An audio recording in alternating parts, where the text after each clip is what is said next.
2 semaines man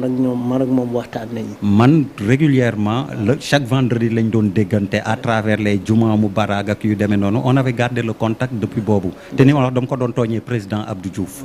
vraiment ñi ngi massawu toute sa famille chaque vendredi daan nañ déggante. ndax mais mun nga relancer question bi. waaw c'était par rapport ak li ñu wax rek ñi nga xam ni jamono ji ñi ngi ci loxo yoon.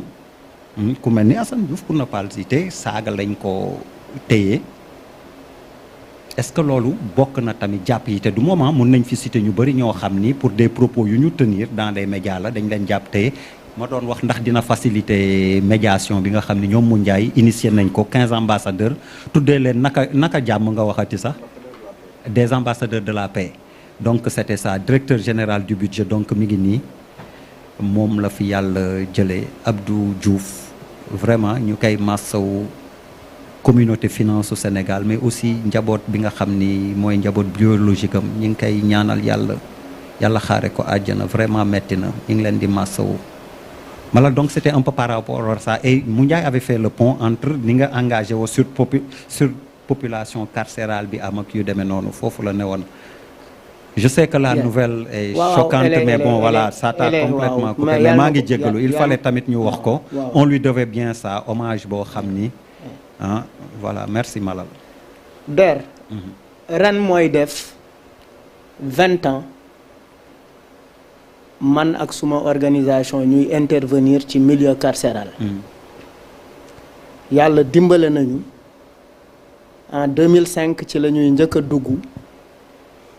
biir prison Rebeuss pour organiser pour la première fois un concert dans une prison ñun bi ñuy ñëw ci pour organiser concert bi pour def concert bi c'était dans le but de soulager les détenus dalal seen xel jox leen tuuti animation bi ñuy génn am ku téye suñuy yére nañu ñu ngi fi depuis 7 ans kenn attewuñu ñii ne ñu ngi fi depuis 10 ans ñii ne ñu ngi fi sama dossier dafa réer ci la ñu initier l'année suivante la lutte contre les longues détentions préventives maanaam téye bu yàgg bi nga xamante ne moom la ñuy téye ñu nekk ci kaso bi nekkuñu la seule organisation nag bu ciy liggéey bëri na des associations yu mel ne ASRED yu mel ne And Goré Bokk Jaar Jaar bëri ay association ak ay organisation yu siy liggéey ba saa yu amee ay réformes ñu woo ñu ci saa yu amee yenn mbir yi effectivement ñu associé ñu si pour man dafa am ay dispositifs yi nga xamante ne yu ñu war a mettre en place tout de suite pour d'abord lutter contre les longues détentions préventives parce que ni ko Moundiaye waxee dans les normes prison bu mel ni Rebeuss 600 personnes la war a jël wala 700 mais aujourd'hui xëy na mu ngi ci plus romb na nombre bi romb na ko ba pare bëri na li muy entraîner promiscuité bi tëdd bi lekk bi naan bi faju bi absolument rien ne va la population carcérale mu ngi yokk ndax la démographie suñu population dafay màgg développement aussi dafa ànd aussi ak délinquance buy yokk à tout point de vue te depuis boobu ba léegi nos états yi fi mës a jaar yépp nos régimes defuñu benn effort pour construire ay édifices yu bees wala pour teg ay lois yi nga xamante ne mooy tax ñu wàññi ñi nga xamante ne ñoom ñoo nekk ci kaso bi lu mel ni par exemple ne mandat de dépôt systématique nit da ngay def dara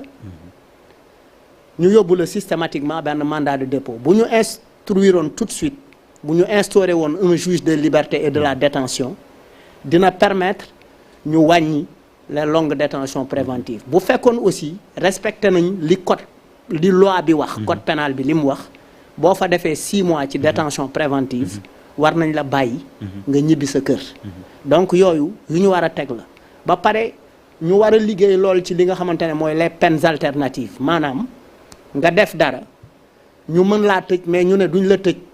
dañ lay liggéeyloo dara mu mel ne da ngay fay boru tëj bi participer loolu ci ay liggéey yoo xamante ne construction d'une université nga liggéey ci de manière bénévole wala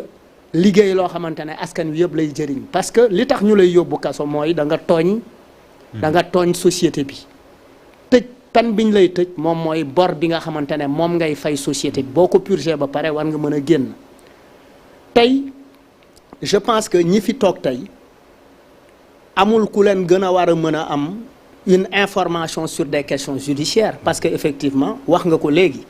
il y a eu énormément de détenus qui ont été libérés juste avant ñuy dugg ci campagne électorale bi loolu indi woon na ouf de soulagement parce que boo xoolee mooy en fait les gens n'aiment pas que des gens soient envoyés en prison amul kenn même ton pire ennemi xëy na doo ko yéene prison donc gouvernement bu bees bi war na xam lan mooy la sensibilité sur la question carcérale ba pare lu mel ni nit wax dara nga jàpp ko yóbbu ko kaso tëj ko loolu lu ñu war a dépasser la c'est-à-dire on est dans une démocratie et la démocratie elle a besoin d'une diversité d'opinion nit ñi dañu war a wax seen xalaat ak nuñ ko bëgg a ak nuñ ko mën a waxee waxuñu nag on ne défend pas les gens qui insultent on ne défend pas les gens qui yoo xamante ne dañuy nekk ci internet bi di yàq ay deru nit di wax ay contre-vérité parce que loolu aussi du yoon mais jàpp nañ ni am na loo xamante ne lu ñu doon kaas la même bu fekkee Sénégal am na une bonne note parce que le Sénégal récemment am na une organisation une fondation qui a fait une étude et qui a donné au Sénégal une note une bonne note en disant que Sénégal est placé comme un pays c'est un pays libre note boobu la Sénégal am mais dafay baax ñu taxaw ci cette question bi nga xamante ne systématiquement on envoie des gens en prison on ne peut pas répéter les erreurs on ne peut pas répéter ay affaires yi nga xamante ne dañ ko xeex dans le passé on a combattu énormément de choses pour nit ñi mën a jot seen àq ak seen yelleef am seen liberté mën a wax seen xalaat ak nuñ ko mënti gisee donc pour man la priorité nekkul forcément sur en fait genre il faut être souple pour man une justice elle doit être souple parce que liberté pour man la prison ça doit être l'exception exception la yóbbu nit ki war ko tëj pour man c'est véritablement une exception war nañu liggéey ci loolu bu baax sinon on risque de nous rattraper de li nga xamante ne xewoon na fi xewaat fi et si boobaa c'est pas bon pour la quiétude du pays c'est pas bon pour la cohésion sociale il est important que le nouveau régime travaille effectivement à être beaucoup plus souple surtout sur des questions comme ça qui sont très sensibles. moo tax doguma. oui vas-y. doguma kii moo tax rapport bi nga xam ne moo juddoo ci assises yi dafa jot ñu matérialiser ko. xam nga nguur gu bees ki dañu ñëw avril rek. daanaka mois de mai juin. ñu def les assises de la justice alors bu ñu sàggantul dina jël presque 1 an li fa juddoo kenn jëmmalu ko alors que jëmmal lu mel noonu mën noonu nañ jàpp ne peut-être amaguñu woon majorité et donc le fait que ñu soxla majorité doon na leen permettre bu loi yi ñëwee rek mu jàll mais léegi am nañ majorité depuis novembre décembre janvier février mars il est temps que li juddoo ci assises yi ñu matérialiser ko parce que assises yi daf ñu coûter alal coûté ñu temps ñun ñëpp ñu adhéré ci parce que c'était une bonne initiative parce que booy xool Badara na koy faral di wax réew mi saa yëngatoo rek justice bi am na ci yoon parfois soit justice bi dafa doxalee noo xamante ne ni waru ko doxalee wala justice bi mu am ñu koy ŋaññi ba mu indi coow donc suñu justice xoolal code électoral bi xoolal suñu élection yu si bëri bu ñu xañee nit ki mu bokk élection dañuy wax c'est la justice résultat élection c'est la justice donc justice bi dafa am solo au-delà des élections la question des libertés nit ñi war a génne pour manifester justice da ciy am yoon et cetera tey ñu ngi wax loi d'amnistie c'est parce que dafa am lu bëri lu fi am ñu bañ mu yegg justice ñu indi loi d'amnistie parce que jàpp nañ ne bu ci justice duggee dina indi ñoo xamante ne nii soit mu indi impunité maanaam ñu def dara te topp ñu leen soit mu indi ñoo xam ne defuñu te ñu topp leen ndax fayantoo donc je pense que il est temps Malal l'a dit ñu am juge des libertés et de la détention mooy juge boo xamante ne day xaw a wàññi doole procureur nga xam ne procureur du saa yi ko nekk ku mu neex rek doole instant yi doole procureur rëy na rëy boo xam ne ku mu bëgg nga tëdd kaso nga tëdd kaso. mais bu ñu amee juge boo xam ne moom la ñuy wax juge liberté et détention day équilibrer un peu doole procureur par rapport à un magistrat qui est censé être indépendant parce que le procureur dépend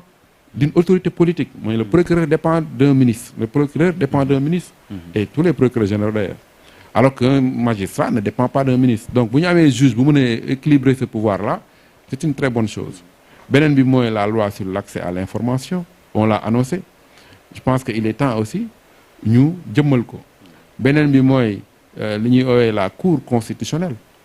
parce que bu ñu xoolee suñuy dernier temps c'est vrai que dernier acte bi conseil constitutionnel jël nekk na acte bu ñu tàccu mais bu ñu fàtte ne conseil constitutionnel aussi jiñ nañ ko fi corruption bu ñu fàtte ne conseil constitutionnel jël na fi ay dogal ñu génn ŋaññ ko donc yenn saa yi dañ koy ŋaññ ba nga defee ne